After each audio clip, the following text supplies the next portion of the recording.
Thanks for that. Now then, front pages, one story dominating above all. There's the Mail on Sunday. Prime Minister's war on Putin, McMafia millions.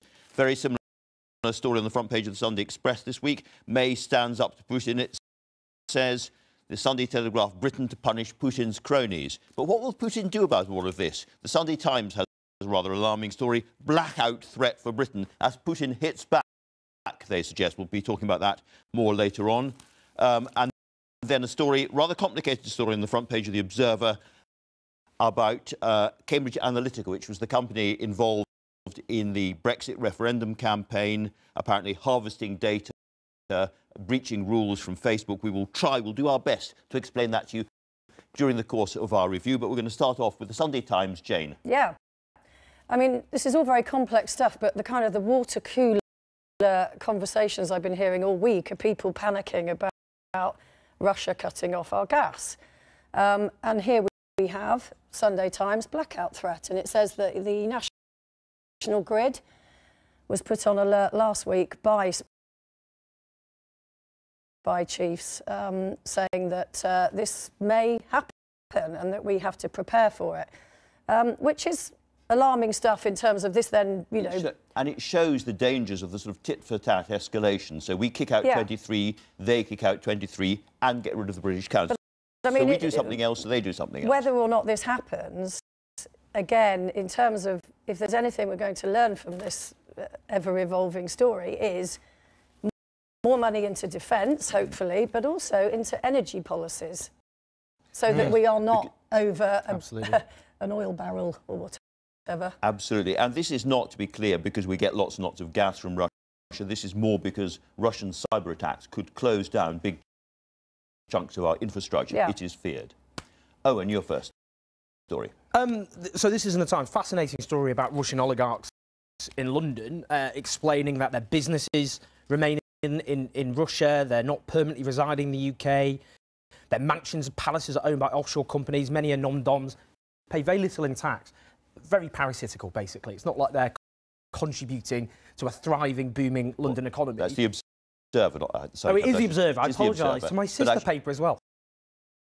Exactly. You'll be in trouble. I just wanted to suggest, I mean, anyone who's been watching McMafia understands the dangers of kind of dirty money washing through London. The question is what can be done about it, because you have to target the right people, not just anyone with a Russian name. Absolutely, and that's why what the Conservatives are doing is talking tougher in rhetoric, but there's light years away in terms of the substance, because the so-called Magnitsky Amendment, modelled on what happened in America to tackle dirty money, what they're suggesting is actually a very watered-down version. So what Labour are suggesting instead, which I think is very wise, is instead, for example, to have an oligarch levy, which would raise about £1 billion up to every single year, which would target mansions bought by offshore trusts, which are, you know, all over London. I think the point I'd make here is, if we want an effective response, because these are oligarchs linked to a gangster regime in Russia, many of them, they looted the assets of that country, often with Western-backed economic policies and advisors, I should say, but then we need to get them where it hurts. And that isn't doing this theatrical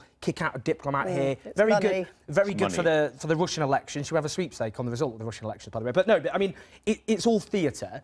What would actually get the Russian regime is to go for those economic centres. And I have to say, it's interesting, isn't it? You get these conspiracy theories constantly about the Labour leadership being linked to foreign powers. They're actually demanding far tougher action on Russia and its oligarchs by going for these economic assets than the Tories are. And that may well be because the Tories, of course, are awash with hundreds of thousands of pounds of And should we be going for economic money. Assets purely based on the fact that we're in this, you know, argument with Russia, or should we be rolling it out for all dirty money? Because, of course, it's not just Russians that have dirty money going through London. It's the right thing to do. It is, I think, something we should be pretty ashamed of, that our capital city, a great capital city, is the epicentre of so much money laundering and dirty money for many dubious regimes. These people are not moving here because they like the West End or they like the weather.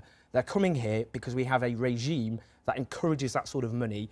And the Tories, I'm afraid, are so linked to the city of London, they're not taking it on. I mean, it was happening under Blair as well. Very there was much a lot of dirty money here. But I don't think anyone could compare this Labour Party to that Labour Party. Let's move on, because there's two things I want to talk about. Boris Johnson, who's on the show later on, has written in The Sun. He's written in The Sun on Sunday. Unsurprisingly, well, he's paid tribute to the many Labour MPs who have condemned Putin, but unsurprisingly, he's picked out Jeremy Corbyn as the only person refusing to join this show of solidarity, and how disappointed but he it's is. quite interesting who's defending Jeremy Corbyn. Exactly. Peter Hitchens, no less, has come out for Jeremy Corbyn, and he's saying, actually, Jeremy Corbyn, the treatment by many politicians and those in the media is disgraceful, because he's doing what he's paid to do, which is to lead the leader of the opposition. It's a very powerfully written piece. And he says that he has a better record on foreign policy than almost anyone in Parliament. Which is true. On Libya, for example, one of only about 13 MPs who voted against the catastrophe.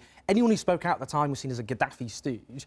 But also, I do think the point he's making is a very, very important one. If you look at Russia, what does the Putin regime do when it talks about opposition leaders? They're foreign linked, they're foreign stooges, they're linked to international terrorists.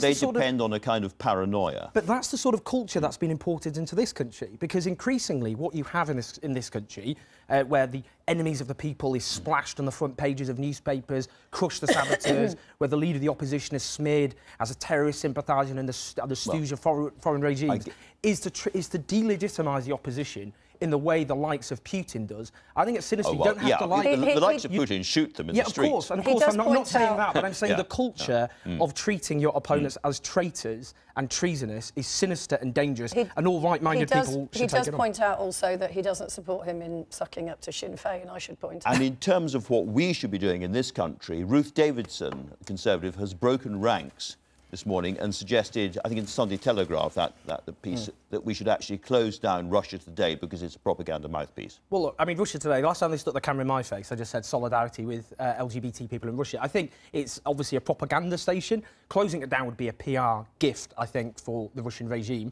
They're clamping down on our press. They say they believe in a free press. Because it's kind of, if we know it's a propaganda station, then that sort of actually, you know, takes away its power, doesn't it? And I do think the real questions to put to the Tories, if they want to take action, is, will you stop taking Russian-linked money? It's a very simple question. Another question is, for example, Theresa May kiboshed an inquiry into Litvinenko's poisoning many years ago, year after year, because she said it had upset diplomatic relations with Russia, i.e. upset Putin. Why did she do that? Did it embolden her? I hope Boris Johnson's asked later. Marina Litvinenko, his widow, was on the show last week, was very, very upset. But it took her a very long time to get the public inquiry up and running, and then afterwards she felt the actions taken weren't nearly tough enough. So obviously, now, let's move on to another similar story. It's a double agent. This fascinates me because you sort of think that maybe, you know, probably watch too many James Bond movies, but you kind of think that the upside of being a spy is that you drive around in an Aston Martin and live in a very large house, the spoils of all your work. But no, we know from what we're reading is a lot of these guys kind of live in relative anonymity in a little terraced house somewhere. And there's this guy here, Russian defector Viktor Makarov. He's saying he lives in fear of his life. He's a KGB defector. He's got holes in his shoes. He's living in complete poverty. And the reporter here, David Collins, is saying he's been abandoned by Britain. And you do wonder, that's sort of part of the problem, isn't it? You know, that these guys are vulnerable to attack because we have just said, well, thanks very much for what you did. Now get on with your life with no security, no money, no nothing. You could argue that from Putin's point of view, he has got everything he wants. In other words, he's got a big crisis just ahead of the elections to maximise the turnout, and at the same time, he has sent exactly the message he wants to send to all ex-KGB or FSB defectors. You will be killed. Absolutely, yeah. And I think my fear with the diplomatic ratcheting thing is it doesn't cause any harm to the regime.